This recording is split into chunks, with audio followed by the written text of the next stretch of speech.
Waalaikum salam wa rahmatullahi wa barakatuh. MJ ko Mohamed Diallo, Alpha Omar Bari, Mohamed Wuri Diallo Hezbo Paikon, ko militant jo Hezbo Rap, Diallo Omar Njatigi. Kaira Babalde, how are you, my brother?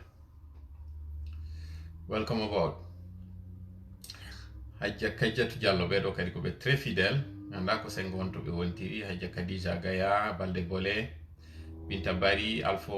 Ousmane Diallo salmitike ma. So Uria salminama, Gobiwel salminama, Alpha Omar Bari toujours de nouveau, son Altesse Hajja Binta Khalil, Makaba, Mohamed Moussa, Yagouba Kiski Diallo Yetimaba,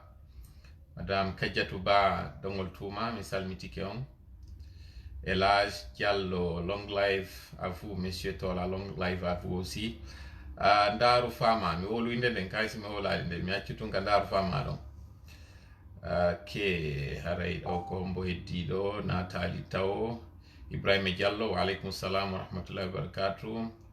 Alpha Soto Diallo on salminama, Kajjatu plus Isa on salminama, Ibrahima Ba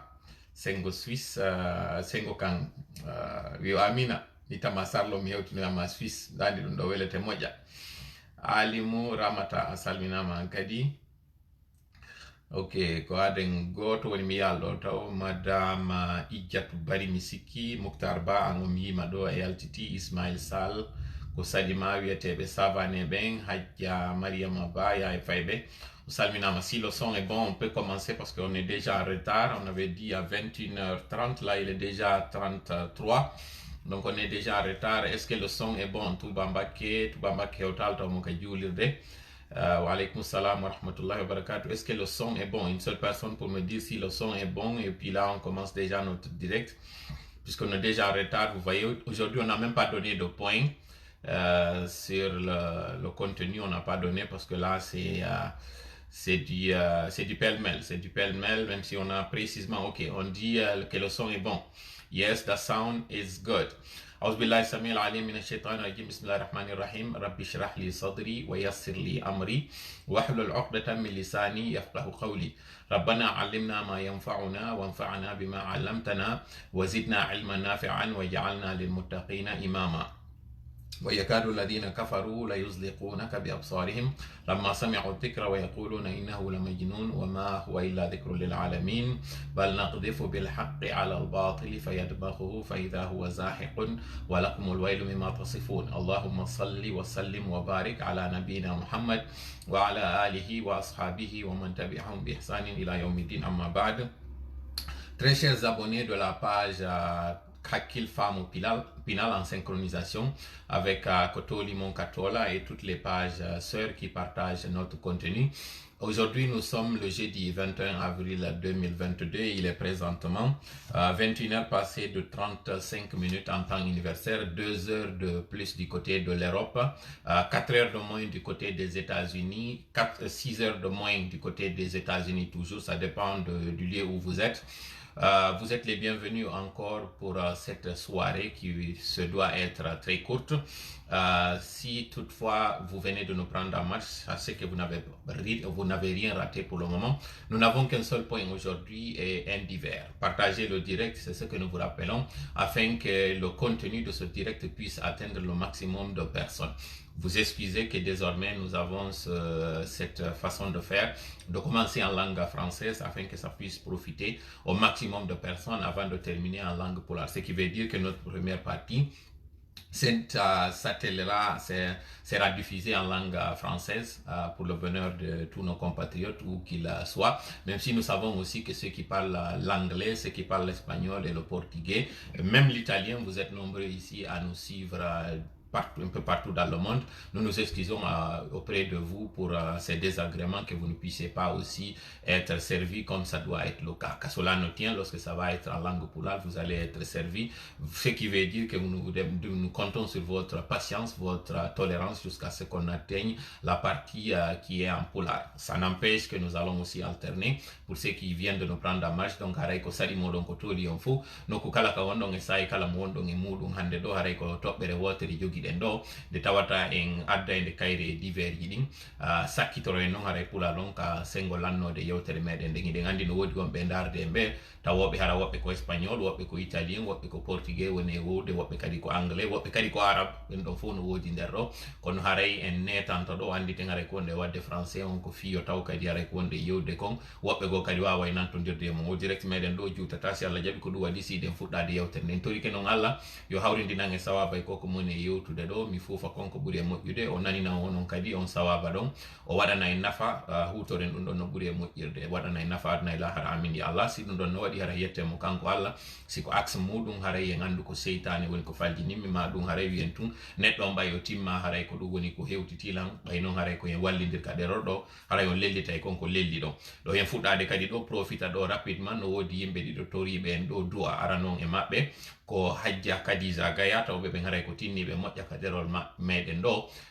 baba en maɓɓe hino foyi moƴƴa noon haray noon hiɓe tori en du'a en andituɓe ka sappo sakkitoroje ɗo woni ko sayi ɗo taw on woɓɓe no yewtude ɗin ka nafugol woni ko jamma ka yimmi ɗon ka qiyamul layli haray anditeɓe moƴƴa ka du'aji moɗon toranoɗen ɓe Allah cella si wi ɓen ɗon kañum kadi ɗe mari musidɓe meɗen ɗo wontirɓe sengo Europe on landiɓe haray du'a hiɓe heɓi siɗɗo maɓɓe no heɓi accident o faati ka ɗuma ton ka e nder on accident on pay ko miñirawo meɗen joni noon ɓe yimmi yahangol hettoygol fure on mi sikki ko terle Yougoslavie on kono haray ɓe hendaki taw haray tuba mbakke no wawi mi faltude ɗo wurtanammi so tawi haray nokkure nde mi faljinde ɓe yimmi yawgol hettoygol fure on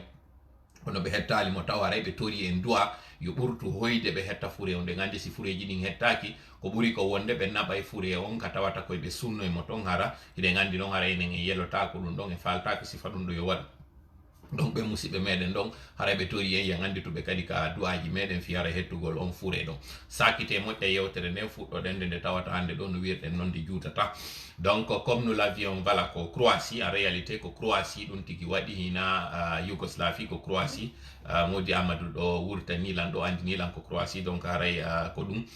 kala wontirɓe ɓen Europe e sengo kala ko wontirɗon haray anditen ɓe musidɓe meɗen ɗo waɗanen ɓe du'a sengo Croatie on accident on tigi suka on waɗi o heddi noon e accident on ɓe faala noon haray hettude fure on kono haray sattede no wodi toon taw nde tawata haray en fewta e Allah toroɗema donc ɗi du'aji ɗo ɗiɗi marɗen nawnuɓe ɓen yo Allah dikkimɓe ɓe fure on kañum kadi tawi hino jogaɗa yo Allah wallu en no hettiren fure on hewre jaam. Donc nous commençons notre direct aujourd'hui en rappelant que lorsqu'hier nous avions fait notre direct a suscité beaucoup d'intérêt. Il y a eu beaucoup de réactions de la part de nos compatriotes, mais là, plus nous évoluons, plus nous nous rendons compte en réalité que cette transition, elle est en train de partir de coq à l'âne, elle est en train de se compliquer. Aujourd'hui, vous avez suivi cette libération qui s'est confirmée, mais aussi vous avez suivi ces personnes qui ont été inculpées aujourd'hui, dont nous parlions hier. Nous avions parlé hier de M. Albert Damantan Camara, qui est aujourd'hui inculpé pour des faits de corruption, alors qu'en réalité, nous avions dit que si la CRIEF, si le CNRD en un mot était sincère dans ses démarches, ces personnes devaient être plutôt poursuivies pour des crimes de sang, plutôt que pour des crimes économiques. Mais que cela nous tienne, puisque le CNRD continue de faire le sale boulot, nous voudrions que vous écoutiez ici une partie. Cette partie, justement, parlant de sale boulot, avant qu'on ne continue notre direct, afin que vous sachiez en réalité, pour ceux-là qui avaient entendu le colonel Laye Mamadi parler de sale boulot, vous êtes désormais servis, mais écoutez cette partie. La cérémonie sera présidée par le Premier ministre, qui est à côté, il viendra tout à l'heure. Et bien sûr, vous féliciter d'être venu. Parce que je pense que tout ce qui touche notre pays, nous devons être là pour notre pays. On ne reculera devant rien pour des réformes, pour aider notre pays. On fera le sale boulot, mais je pense que c'est nécessaire pour notre pays. Nettoyer le pays, combattre la corruption, et sous toutes ses formes, c'est-à-dire tous ceux qui sont liés à la gabegie répondront devant le peuple. Et ça, Voilà. Tous ceux qui ont fait des gabégies répondront. Ils ne reculeront pas. Mais ce qui est surprenant pour quelqu'un qui est venu, qui a mis la justice devant comme étant la priorité, pour celui qui est le président présentement du pays dont les devises sont travail, justice, solidarité, mais qui parle plus de crimes économiques plutôt que de parler de crimes de sang, c'était quand même surprenant. Il y a eu beaucoup d'interprétations par rapport à cette sortie et les gens se sont posé des questions, c'est quoi le sale boulot? Eh bien, on a fait nos enquêtes et voilà ce qu'on appelle le sale boulot.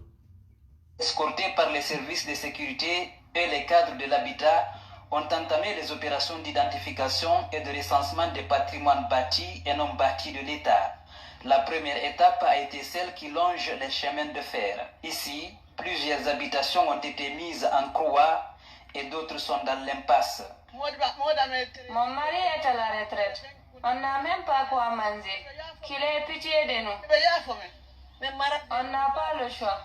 Comme on dit, quand le soleil brille, la main ne peut rien. Même certaines écoles privées n'ont pas été épargnées par la commission de déguerpissement mise en place. Un délai de 48 heures a été donné aux occupants pour libérer les lieux. Une annonce qui paraît impossible chez la plupart d'entre eux.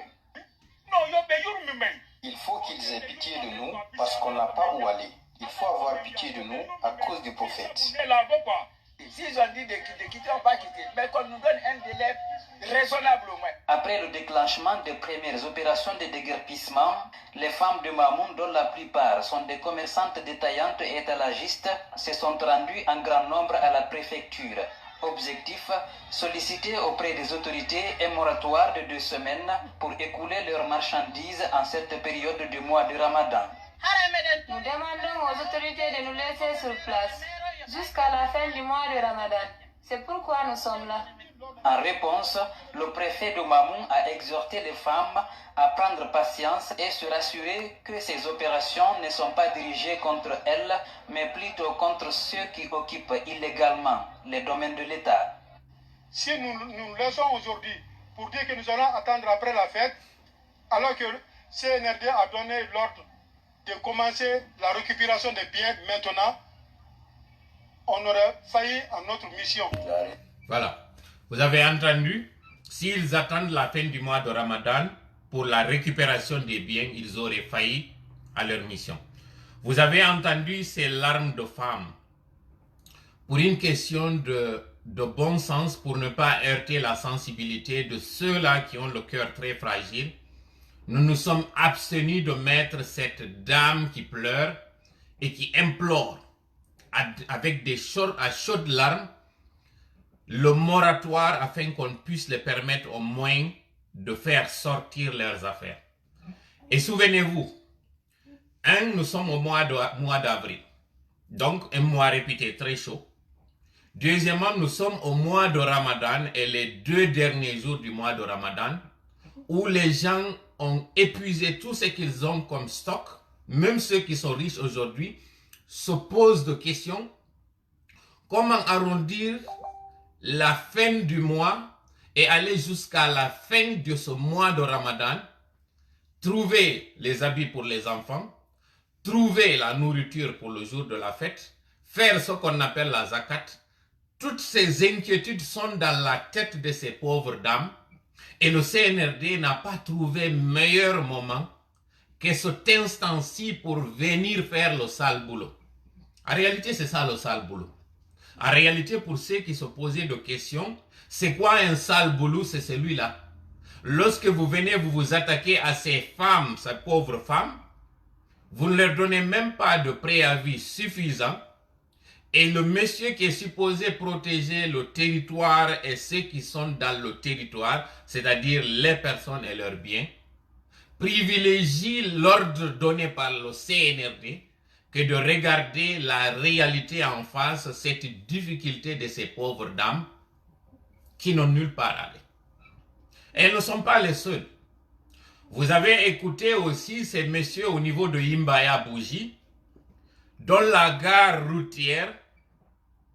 a été expropriée pour 10 tonnes données à des Maliens. Nous savons très bien que la Guinée et le Mali, ce sont 2 poumons au sein du même corps. Mais rappelez-vous, il y a quelques jours ou quelques semaines, pour être plus exact, lorsqu'il y a eu cette manifestation de soutien au niveau de la casse de Madina, à Matam, nous avions dit que les gens qui étaient sortis, en réalité, le faisaient contre gré,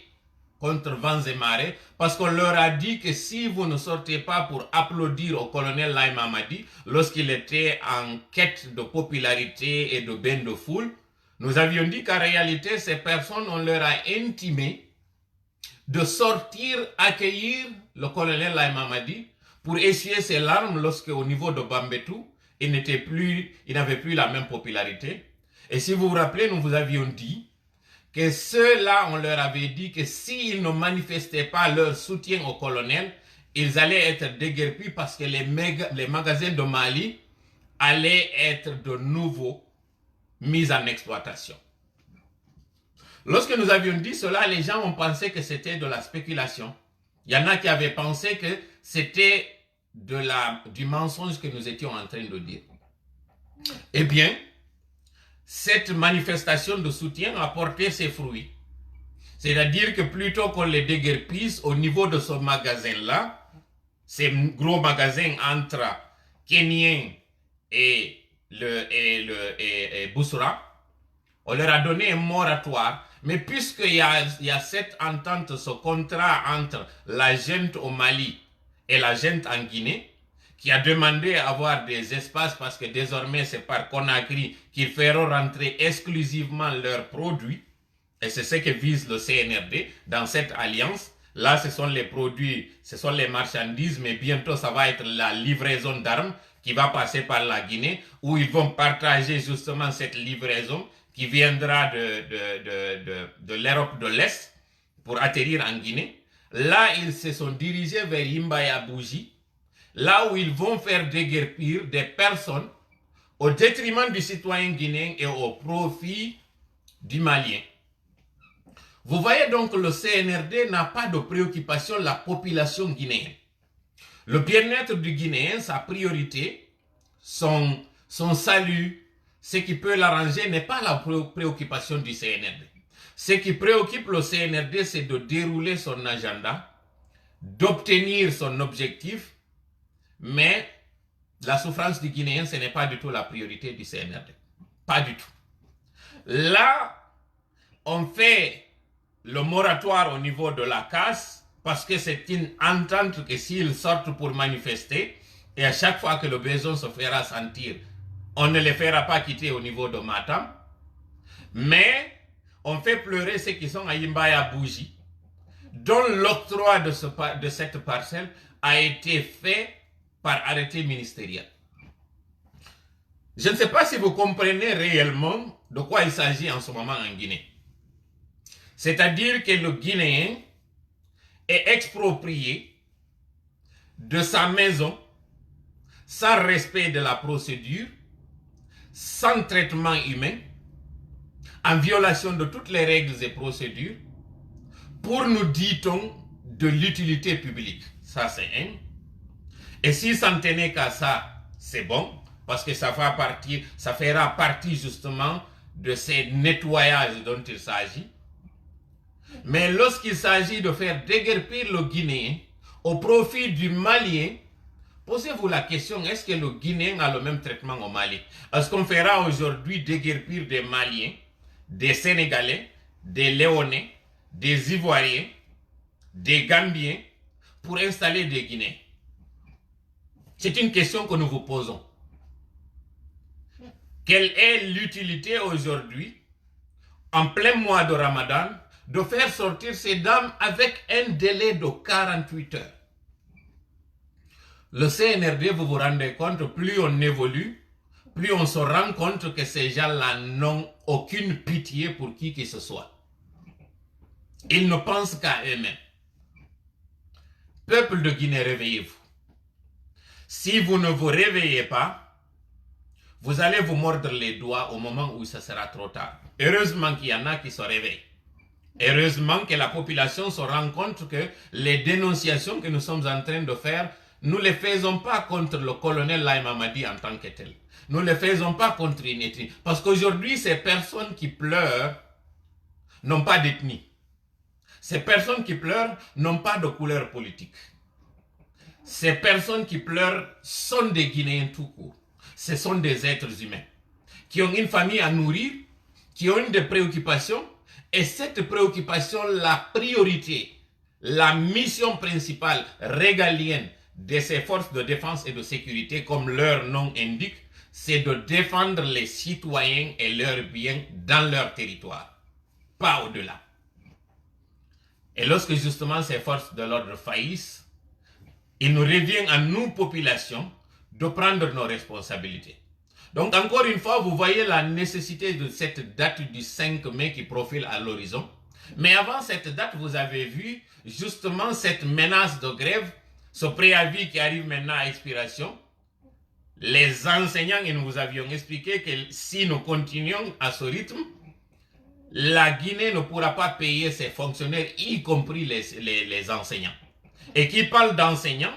sans oublier que ces familles qu'on déguerpit ont des enfants qui vont à l'école. Ces enfants, l'année scolaire arrive à terme. Est-ce que le CNRD a pensé à ces conséquences sociales de ces déguerpissements? Évidemment, c'est pour quelqu'un qui a du cœur qu'on peut parler de ça. C'est pour quelqu'un qui a de la conscience qu'on peut interpeller par rapport à ce qu'on appelle l'humain. Ce ne sont pas ces personnes qui agissent comme des robots, comme des machines. Vous vous rappelez qu'hier, on avait dit que le programme aujourd'hui, c'était de parler de ces Guinéens qui sont en train d'applaudir ces actes ignobles de la part du CNRD, en violation totale des règles et procédures, en violation totale de la priorité du souhait du Guinéen, de sa préoccupation en tant que tel. Eh bien, ils ne vont pas se fatiguer, nous aussi, nous n'allons pas nous fatiguer. Parce que tant que le résultat que nous voulons n'est pas obtenu, nous allons prouver et montrer au CNRD que seul le peuple est fort. Ce monsieur en uniforme qui a dit qu'ils ne peuvent pas du tout regarder la préoccupation, la douleur, la crainte, le souci de ses citoyens, mais plutôt ils regardent l'ordre qui est derrière. On sait très bien que l'armée, on exécute, ensuite on pose des questions. C'est ce qui est dit. Mais il y a une loi qui dit que nul n'est tenu obligé d'exécuter un ordre manifestement illégal. Ça, c'est illégal, ce que le CNRD est en train de faire. Parce que même si ces personnes ont occupé illégalement ces parcelles, ces personnes l'ont fait au vu et au su des autorités qui devaient les empêcher de le faire. Ça, c'est un. Deuxièmement, si on fait déguerpir une personne ou la déloger, l'exproprier, quel que soit le terme que vous devez employer, il y a un préavis en moins d'une trentaine de jours. Et pour une telle chose, lorsqu'ils sont en train de parler de logements sociaux, voilà l'utilité des logements sociaux. Ces logements sociaux qui permettront justement de loger temporairement ces familles en attendant. Mais le CNRD, ce n'est pas sa tasse de thé. Parce que le CNRD, ce qui l'importe, c'est de régler des comptes. Sinon, comment comprendre aujourd'hui la nécessité de mettre sous la belle étoile toutes ces familles, sans accompagnement? Ces dames aujourd'hui, dont certains, leurs maris sont décédés, ou alités tout simplement, ou grabataires, pour employer le terme qui s'y est, ce sont ces femmes qui se sont transformées en chefs de famille pour nourrir les enfants, parce que justement, une femme, ça ne peut pas voir ses enfants mourir de faim. Le CNRD, plutôt que d'accompagner ces femmes, est en train d'accélérer leur mort. Le CNRD aujourd'hui est en train de préparer des futurs délinquants. Parce que ces enfants-là, qui vont se retrouver dans la rue, seront des enfants de rue. Et nous connaissons tous les conséquences d'enfants de rue. Revenons maintenant à Conakry sur la gare routière de Yimbaya-Bougie. Ces pères de famille qui gagnent leur quotidien dans cette gare, qu'on exproprie pour tout simplement donner la chance à nos frères maliens. Nous n'avons pas de problème avec le Mali. Non. Mais la procédure, comme nous disons encore une fois, elle est inhumaine. Elle n'a pas de sens. Vous avez suivi aussi la CRIEF qui a aujourd'hui encore inculpé 2 personnes et comme par hasard qui libère 2 autres. C'est-à-dire M. Jakaria Koulibaly et ensuite aussi M. Djoubaté Ismaël. Vous comprenez donc le jeu de chaises qu'est en train de faire le CNRD et vous allez voir dans les jours à venir, ils vont encore inculper d'autres. Monsieur Damaro, et un deuxième encore avec lequel il est en train aujourd'hui de faire la navette de la maison à la CRIEF, vont rejoindre leurs frères au sein de la maison centrale. C'est dommage, parce que c'est un règlement de compte que le CNRD est en train de faire, et c'est un chantage que le CNRD est en train de faire sur ces personnes en faisant croire que c'est pour la récupération des biens. C'est vraiment dommage. Hara yewtere nde en alande juutinde hande ɗo payno wirɗen noon en waɗano programme wonde ma yewta eno hankin fii ɓe musidɓe meɗen tawɓe hara eno wallitade CNRD on e waɗugol ko tawata kon ko ɗum waɗano gibi tan seeko ko on no woduno koyo bimbi ɓe noomu babirawo on ma bappirawo on ma kotirawo on pardon ɓe nanga kam babirawo on ma bappirawo on bimbi ɓe naɓa mo ka kaso kikiɗe ɓe ndaara ɓeygu on ma ɓe ndaara ɓiɗɗo on ɓe hendomo ɓe nomamo e poste de responsabilité jemma nde ɗo waale on nden ɓeygure ɗon jiɓo ene koye mi wullu ko kaari naɓa kon ka kaso ka koye mi welto ko kaari noma ko kaɓe jiɓi ɗon no ɓe wirta noon la nuit porte conseil nde no weetoya bimbi ko kawtal ngal immo to ara tawa ɓen nomanaɓe ɗon weltanoɓe du'anoɓe ko tawi kon ɓiɗɗo maɓɓe nomama ɓe inna aynon oya naɓa ɗon ka kaso bimbi wakkilo de hara tawtoyalimo ton sa démissioni ɗo an kadi a tawtoya joni oya ton weltor ko ɓe jonnoma kon yetta Allah sabu a heeɓi an on ka ñama voilà faiblesse mo waɗa ɗen on ka koye meɗen c'est dire ko ya bantore wongo jeejitiraɗa wongo ngo tawata ko duwanonga mawlude ngo ɓe inama noon kañum kadi e hoore ɗum ɗo muñño fanka mahin ɗon yawta wowlude e fi muɗum ndareɗo ko no CNRD woni e waɗirde musidɓe meɗen hande no waɗande CNRD communication inna goudron ino waɗede Koubiya no waɗede Leluma no waɗede dison tum fuutari ndin ton on andi ɗum ɗo ko nomination on noon mais en même temps hiɓe yaade ɓe liɓa cuuɗi ɓen tawoɓe si ɗin goudron ji waɗi ko ɓen seppata e on goudron ko ɓen otoje mum dogata e on goudron noon ko ɗum on goudron ɗon nafi si tawi hiɗa waɗanede goudron mo tawata hiɗa yaltinede ka nder suudu ma kon ɗum ɗum nafi waɗin ɗo noon posum ndaare ɗo monsieur Beyavogi ɓe yafolan noon ko mi woni e lintude ɓe ɗo kamɓe monsieur Mohamed Beyavogi noma ɓen premier ministre hiɗen andi monsieur Mohamed Beyavogi nenela maɓɓe on e monsieur Diallo Teli ɗum ɗon e yewtino fimu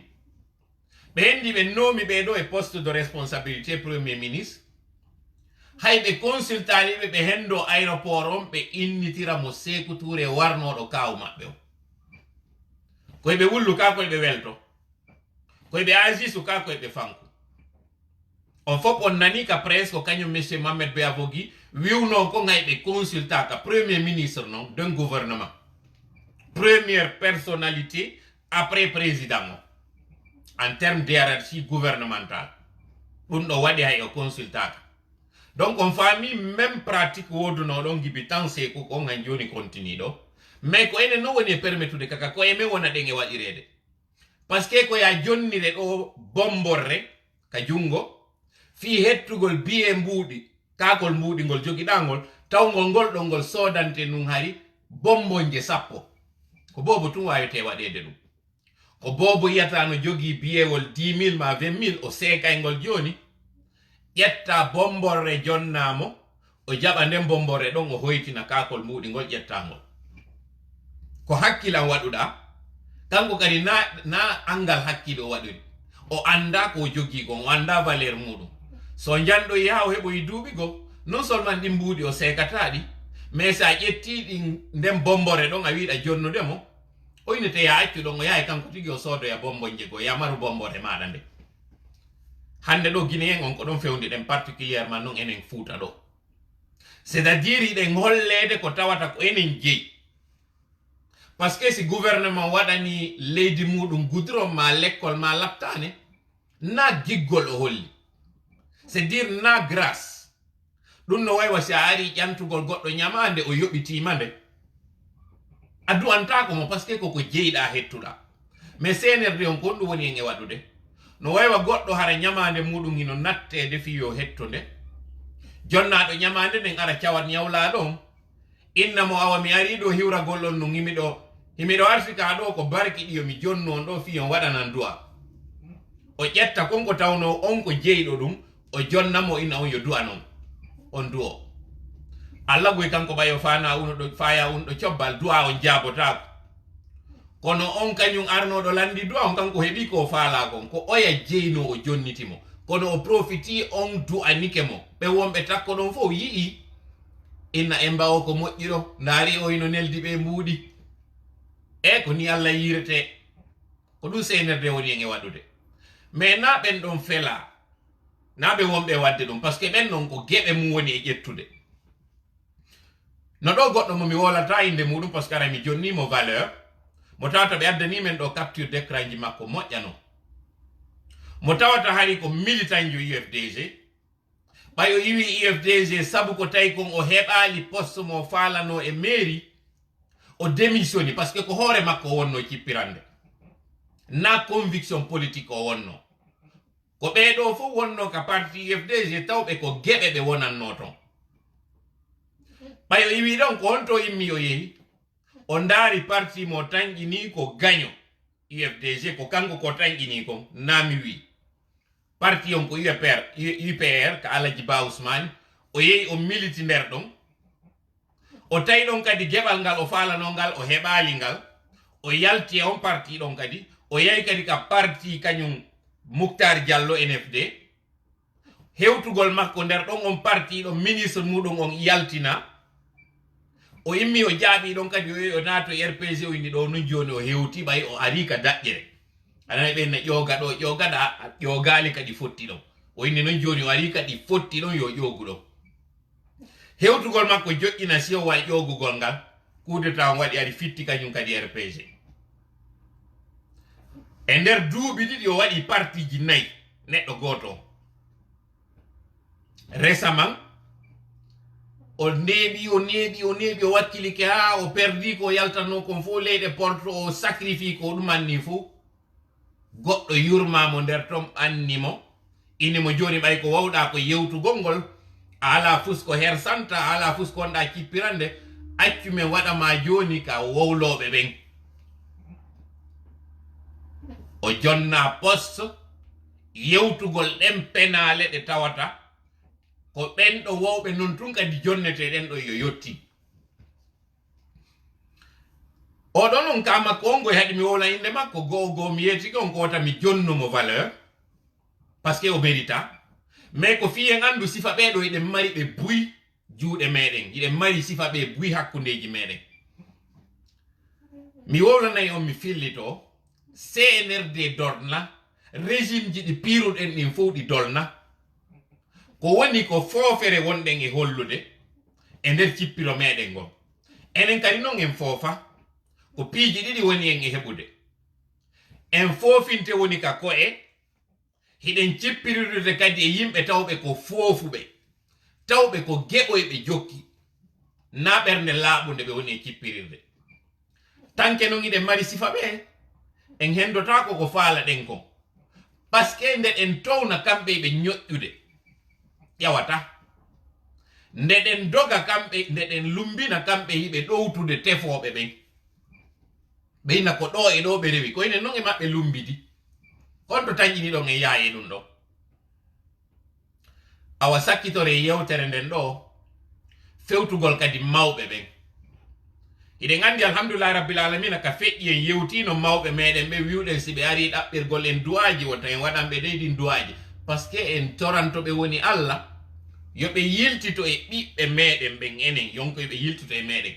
alhamdulillah rabbil alamina mawɓe ɓen nani ɗum ɗo moƴƴe jaɓi woodi buy d'ailleurs nodduɓe lan mi yewtidi e muɗum ɓe ƴettani men kadi aadi wondema ɗum ɗo wattata résultat en en yiimo ɗum ɗon noon gibi tan Alpha Condé ha hewti ɗo aw hande ɗo noon kadi ko wonɗen fewtude fayin ko onon mawɓe ɓen mais ko mawɓe honɓe ko wonanɓe en ɓen ka fulasoji wonɓe waɗande en du'aji ɗin ton num o enaɓen ko almamiɓe meɗen ɓen tawɓe ɓen ko ɓen natata ka juulirɗe waɗana en hutbaji ɗin ko ɓe meɗen tawɓe ɓen ko ɓen ɗo wiwɗen par exemple ko hooreɓe coordination ji meɗen ni khalifaɓe meɗen ɓen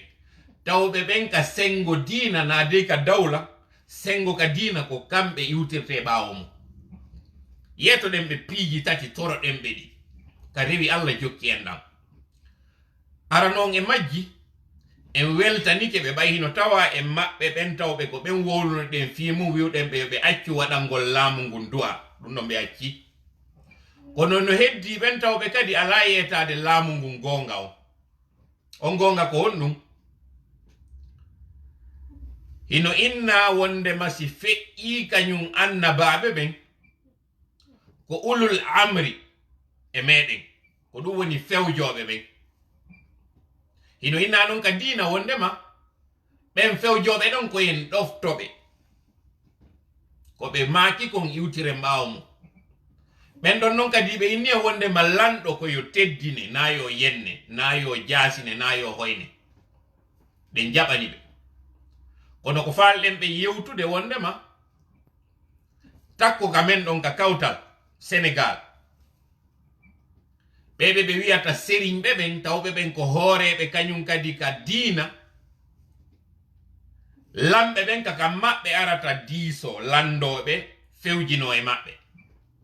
na kamɓe immoto yaha tawa lamɓe ɓen enen noon lamɓe ɓen si falama mawɓe meɗen ɓen koyo nelamɓe ɓe ara kañum lamɓe ɓen ɓe jooɗo ka towi ɗon mawɓe ɓen joƴƴine ka ley ɗon waɗen ɗo noon pause andintinen kamɓe ɓen mawɓe ɗon ko diina kam woni ko ɓe représente donc si ɓe inni wondema lamɓe ɓen ko kañum représente Allah ka leydi na ɓen lawɓe tawɓe haray na diina ka woni e gollirde ko ɓen lamɓe tawɓe ɓen ko hulafa ɓen par ce que honno laamu ngun ardiri ka meɗen ko annabaɓe ɓen jonni hulafa en yahani kañum kadi waliya ɓen ko non tippori ha hewti fewdo ɗo ha ka almamiɓe donc si innama goɗɗo ko lanɗo ko on lanɗo wonɗo e gollirde kan diina ko wi kan ko ɓen ɗon woni représentant ɓe en Allah ka leydi ko ɓen ɗon taƴata ko ɓen ɗon ñinnata sariyaji ɗi Allah waɗi ɗin ko ɓen ɗon woni ambassadeur ɓen ka leydi kono on lanɗo tawɗo ko jalan woni e gollirde tawɗo o juulata tawɗo o hoorata ma tawɗo hay so waɗay ɗin ɗon ko naafigijo oɗo duwaka ɗoftede donc aray ko toriɗen ara nun ɗum mawɓe meɗen ɓen yoɓe yewtu ɓe jonnito taw diina kan teddungal maggal on ɗum ɗon taw ko ara nun ɗum onon mawɓe amen almamiɓe amen ɓen nokku kala ka wontirɗon men torike on jonnite diina kan teddungal maggal on kan diina ka tawka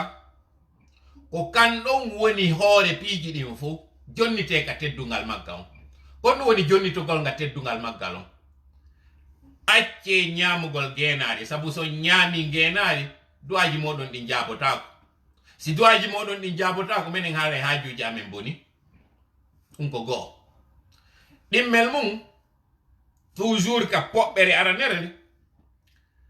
acce tawgol ngol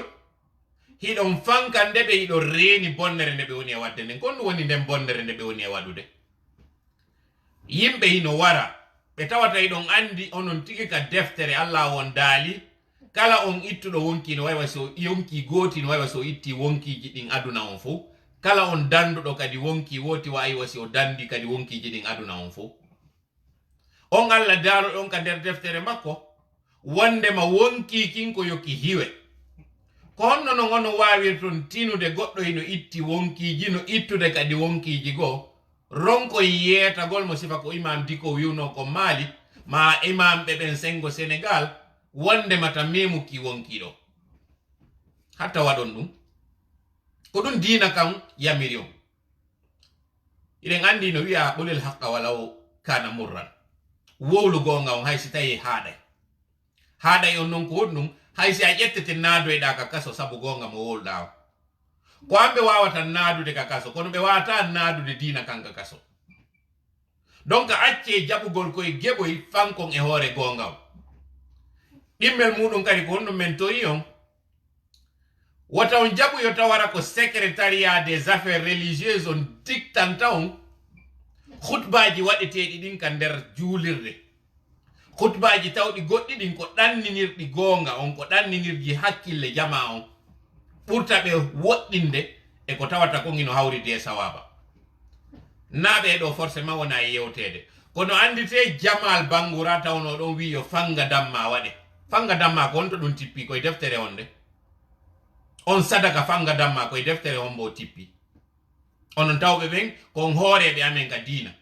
onon tigi ɗon andi ɗum ɗo feppodira e diina kam kono ko ɗon fankuɗon ɗum ɗon ko wowla ɗon on yaltali wowlan ɗon on tuma secrétariat des affaires religieuses o wondema ko waɗɗon ɗo feewa wondema ɗum ɗo menen men wowlata ɗum e nder juulirde wondema yo sadaka kaarijo itte o jonne on bo o nafa on ɗum wano on fanga damma ɗon ko colli on ɗin jonnano ɗum alors que miskin ɓey no woodi belsu ɓey no woodi nawnu ɓey no woodi na kañum secrétariat on doit imposande on actualité fewndi ɗon ko onon reeni ɗon suti ɗon tini ko fewndi kon ka leydi meɗen maake gonga o so yi ko oñi kon ko wiyaɗen ka diina sa yi ko aali kon ittir jungo maɗa ngo sa wata ittirde jungo maɗa ngo ittir karawo maɗa kon sa ittirta karawo maɗa kon ittu ka ɓernde ma wiya non ko ɗum ɗon ɓuri jaasude fuu e imanu neɗɗo o tuma tawi kaka ɓernde ma alors que iɗa wawno waɗude ka hunduko ma ka jungo meɗen andi woɓɓe moɗon gara duuɓi ɗin towi on wata wadde ngo cippiro ngo sukaɓe go wata waɗude donc ittirgol ka jungo on landaka yon waɗu on doletake fi ɗum ɗon kono ittirgol ngol ka karawo ɗum ɗon iɗon tora ɗum namenen tori on ko diina kan tori on ɗum kala yiiɗo e moɗon aybe yo ittirmo jungo ngon so wata yo ittir karawo kon ɗum ɗo na ko metti fi hiɗon wawi ndarude actualité fewndi ɗon o liɓo cuuɗi o wullino yimɓe wullino miskinɓe Allah ɓen ɗum ɗo iɗon wawi makude goɗɗum e ɗum ɗo si tawi ko ɗum ɗo sokoyta on yo ɗum ɗo soku on ko ka aduna ɗo sokete ɗon kono ka lahara ko aljanna habbi o ko mbar jaari marɗon son maki ɗum ɗo son waɗi ɗum ɗo kono son fanki e ɗum ɗo haray ka innano kon dajjal aroyay o ara o hollama fenande nden o naadama nder ɗon nde tawata ko nden ɗon suɓotoɗa acca gonga on ko on alhaali en naatino e on kayniteno ɗon dajjal aray en naatino e saayi dajjal o kon ɗum woni on saayi dajjal ko yiwgol gonga on kono taway mo hulɓini anda si a memi oɗo a heɓay tallal lakke muɗum yiya fenande nden kono tawa nden fenande ɗo ɓuttuno e nder mayre daɗugol no e nder mayre kisiye no e nder mayre suɓoɗa naata nder ɗon a naati hoore ma ka yiite donc nde ɗo inne o ara e holla goɗɗo aljanna on holla goɗɗo yiite ngen goɗɗo yiyata ɗiɗo yaha suɓo ɗum ɗa kono kon ɗum woni réalité on tigi tigi hakkilkin e muɗum ko tuma o holluma bonnere nden o innama ko ndeɗo hanuɗa waɗugol fiya daɗu o hollama moƴƴere nden o inna sa waɗi ndeɗo ko a wareteɗo ko ɗum woni ɗum hande ɗo non en naati e on saayi ɗon mo tawata ka innano ɗon deftere nden nde ƴawtay ƴawgol deftere nden na innugo ƴeftere nden nde ƴentike ko tumatay wowloɓe gonga ɓen fof ɓe maayi tumatay wowloɓe gonga ɓen fof hande kadi ɓe susta yaltingol udditugol karaw maɓɓe kon ɓe wowla gonga o en naati e akhiri zaman hara non ko ɓe waɗi ella on ko duwanoɓe non ittude on aybe ɗon ko kamɓe woni waɗali ɗum hiɗen e sappo sakkitoroje ɗen ɗo ɗe tawata ɗen ko ɗeɗo innaya ɓurtu moƴƴude neɗɗo on ko ɗum waɗi gorka kam waɗi tawa gibi pulal ha mutal a ñamata fiya andi tan tampuɗo CNRD non tawa kañum ko fewno ɗo suɓoto yawgol wollina miskimɓe Allah ɓe, yawgol yaltina ɓe ka cuuɗi maɓɓe, liɓa ɗin cuuɗi kañum kadi, alors que non darnata goɗɗi go. Hiɗon suti ɗum ɗo, hiɗon tini ɗum ɗon o ngala wolde gonga. Teddine dina kam, teddine hoore moɗon, teddine neɗɗanke on, ko ɗum woni ko tora ɗon. Na yawre mi yewtori o, ko ande mi holli o. No mi yewtirno non ka feƴƴi minni haray meɗen yakitori o, meɗen tori on ka rewi Allah jokki en ɗan yon accu wernugol ɓen wonɓe warude ɓiɓɓe moɗon ɓen jaɓuɗon, e ngal ɗo kadi meɗen tori on ka rewi Allah jokki en ɗan ka pay kum sutotoɗon mawɗo muɗum toro kum wi'a min jeeji on ka rewi Allah jokki en ɗan waɗe ko hani kon. Ko ɗo woni mi woni yo torade on. Si tawi yewtere ande wayiwa, si tawi mi oñoto e moɗo woni ma mi holla on yawre, haray yafanelam ande haray ko faljere e fayere e ɗayre mi waɗiri. Ono son tini ka yewtere an ɗo on nani e nder mayre, konko tawata kon jango e jango on heɓay en fof en heɓay nafa e muɗum, ko ɗum ɗo woni haray ko mi tori. Haray miɗo faala yon naniran ɗum nowru ɗum, mi faala yon tiniran nden yiitere yurmede nde tawata ko yurmede Allah nde woni kami joopi, ko nde woni kami torani en waɗi simi yeeto en holle nunɗal, holle laaɓal, holle peewal ngal tawata ko ngal ɗo woni ko yamira ɗo. Haray miɗo haaɗi nde ɗo yewtere nden mi toron on fuu saakite yewtere nden, kon ɗum noon saakitorton nde ko fiyen andu justement hiɗen mari sifa ɓe yimɓe ɗo hakkundeji meɗen ɓe deeli yimɓe, tawɓe yiɓe reeni pasak bonnere nden kono ɓe wowlatane. Komɓe no woni ɓen ko ɓe tawɓe mi yetike on ɗo ɓe waɗi ƴaaɓo ƴaaɓito ɗi partiji ɗo fop, hiɓe reeni hande ɗo ni ka wonɗen e soñjede, kono ko ɓe woni arde ɗowta ɓen wonɓe arde soñja en, yeetoɓe ko kaari yidata e mum, sikoye marsu ko kaari yidata e mum, holla ɓe yidateɓe, holla ɓe nangeteɓe, fino ɓen ɗon kañum hendoro résultat ji muɗum ɗi. Kono ɓe udditata kundule maɓɓe ɓe wowla gonga on ɓe andina ka hunde kaari ko waɗɗa kon feewa. Sifa ɓeɗo noon siɗe wondi e maɓɓe en yiitata laawol ngol, par ce que siɗa ɗaɓɓitude meselal mo wonɗa ɗaɓɓitude muɗum won himo tippi e muɗum, ko satti ɗiɗi wo a yiitoyta. Haray janngo e waɗata direct kono e asewe on si Allah jaɓi en yiltitoto e nde yewtere nde kañum Monsieur Lansana Kouyaté waɗi e émission ɗo mo tawata min étudina ene on min yaltinana on décortika ɗon ko honɗum woni ɗi o huuli ɗi nder ton, ko honɗum woni ɗi o yaltintinani e nder ton,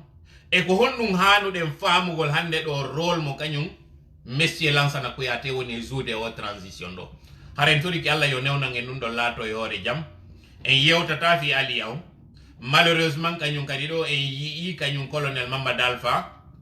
e hoore ko tawno tama o sembino moƴƴa yoɓe accituɓe ka saayi mo tawata ɗo mi sikki o suuma e maɓɓe tammo on ni ɓe waɗude ka nder kaso e hoore tooñe, en yiiɓe yiltitoyiɓe kadi ka kaso kañum colonel Mamadou Alpha.